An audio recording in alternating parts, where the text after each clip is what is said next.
দুঃখ এমন একটা অবস্থা যা ভালো থেকে ভালো মানুষকেও বিচলিত করে তোলে। এটা মানুষের জীবনের এমন একটা স্থিতি যেটা তাদেরকে প্রত্যেক পদক্ষেপে দিকভ্রষ্ট করে তোলে। এই দুঃখের কি কোনো অন্ত আছে? কোনোভাবে কি এটাকে জীবন থেকে পুরোপুরি দূর করা সম্ভব?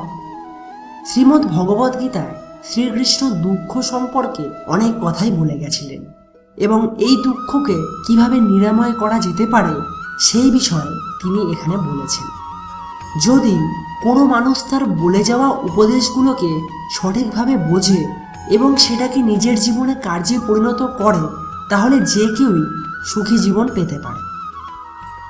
গীতার 2য় অধ্যায়ের 14তম শ্লোকে শ্রীকৃষ্ণ বলেছেন, সুখ এবং দুঃখের ক্ষণিক উদয় তথা কালক্রমে সেগুলোর অন্তর্ধান হয়ে যাওয়া শীত ও গ্রীষ্ম ঋতুর যাওয়া আসার মতো সমান হয়ে থাকে।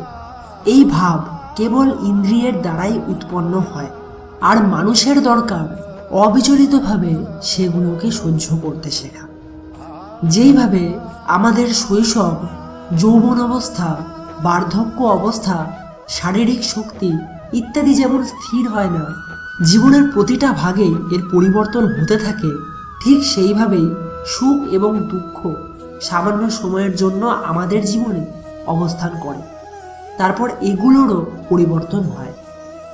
যেইভাবে শীত কিংবা গ্রীষ্ম আসার পর সেটার পরিবর্তন হওয়া একেবারে নিশ্চিত, সেইভাবেই যদি তোমার জীবনে এখন দুঃখ এসে থাকে, তাহলে সেটা একদিন দূর হয়ে সুখও নিশ্চয়ই ফিরে আসবে। এটাই জীবনের পরম সত্য, আর এই কথাকে কেউ খণ্ডাতে পারবে না। তাছাড়া দুঃখ আমাদের ইন্দ্রিয় দ্বারা উৎপন্ন অনুভব থেকেই সৃষ্টি হয়। তাই যখন আমাদের ভিতর সেই অনুভবের স্মৃতি ধীরে ধীরে ম্লান হতে থাকে, তখন আমাদের জীবন থেকে এমনিতেই দুঃখ চলে যায়। তা আমরা এই শ্লোকের মাধ্যমে এইটুকু তো জেনে নিলাম যে আমাদের দুঃখের কারণ কি, আর সেটার অন্ত কখন হবে। এবার আমাদের মনে এখন আর একটা প্রশ্ন জাগে যে দুঃখের সময় প্রত্যেকের কি করা উচিত। গীতার 2য় অধ্যায়ের 15তম শ্লোকে শ্রীকৃষ্ণ এই বিষয়েই বলেছেন, যে পুরুষ সুখ কিংবা দুঃখের সময় বিচলিত হয় না এবং দুটোর মধ্যেই সমান ভাব রাখে, সেই পুরুষই নিশ্চিতভাবে মুক্তির যোগ্য হয়ে থাকে। তুমি হয়তো এটা অনুভব করেছো যে যখনই আমাদের জীবনে কোনো দুঃখ নেমে আসে, তখন আমাদের বুদ্ধি ভ্রষ্ট হওয়া শুরু হয়। সেই সময় কোনটা ঠিক বা কোনটা ভুল সেটা আমরা বুঝতে পারি না, এমনকি নিজের শব্দের উপরেও আমাদের নিয়ন্ত্রণ হারানো শুরু হয়। এমন সময় আমরা তখন না বুঝে আর না বিচার করেই নানান অপ্রীতিকর কাজের সাথে যুক্ত হয়ে পড়ি বা অন্যকে খারাপ কথা বলে ফেলি, যেটা হচ্ছে সবথেকে বড় একটা ভুল।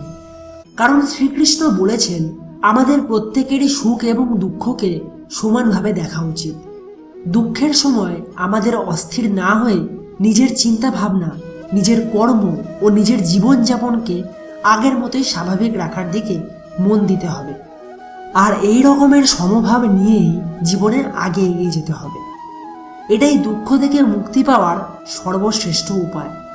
যেই মানুষ এই কথাটা মনে রেখে এগিয়ে যাবে, সে অতি শীঘ্রই দুঃখের হাত থেকে নিস্তার পাবে।